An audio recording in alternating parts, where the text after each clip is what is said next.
இந்த தொட்டாசினிங்கி பூவை இது வரைக்கும் கேள்வி மட்டும் தான் பட்டிருக்கேன், பார்த்ததே இல்லையா. இதான் ஃபஸ்ட் டைம் பார்த்தேன்னா அது வேறு எக்ஸ்பிரஷன் அப்படி க்யூட்டாக பண்ணிகிட்டு இருந்துச்சா எனக்கு ஒரே ஜாலியாக போச்சு. உடனே அதை தொட்டு தொட்டு விளாண்டுக்கிட்டே தான் இருந்தேன். அதை விட்டு வரதுக்கு எனக்கு மனசே வரல.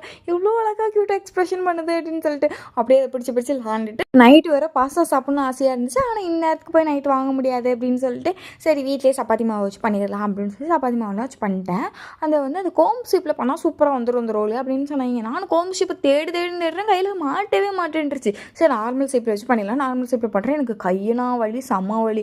சரி என்ன பண்ணுறது அப்படின்னு சொல்லி திருப்பி கோம்பு ஷேப்பை தேட போவோம் அப்படின்னு சொல்லி திருப்பி கோம்பு ஷேப்பை தேட போனால் கையில் கிடைக்கவே இல்லை. எனக்கு பொறுத்த அப்படி தான் நடக்குதான்னு தெரில. இன்னும் ஒரு டெக்னிக்கு என்னென்னா ஏதாச்சும் உங்களுக்கு தொலைஞ்சு போச்சு அப்படின்னா, இப்போ சீப்பு தொலைஞ்சு போச்சுல எனக்கு, நான் ஒன்று சீப்பே என் கண் முன்னாடி வா, சீப்பே என் கண் முன்னாடி வானா வந்துருமாமா. நானும் அப்படி ட்ரை பண்ணி பார்த்தேன், உண்மையில கையில் கிடச்சிடுச்சு. அது இதே தெரியாமல் போச்சு அப்படின்னு நினச்சிக்கிட்டு இருந்தேன். மற்றபடி பாஸ்தாலாம் சூப்பராக வந்துச்சு. நான் கொஞ்சம் பெருசாக ஊட்டிட்டேன் போல், அதனால கொஞ்சம் வேகாமல் இருந்துச்சு. மற்றபடி டேஸ்ட்லாம் சூப்பராக இருந்துச்சு.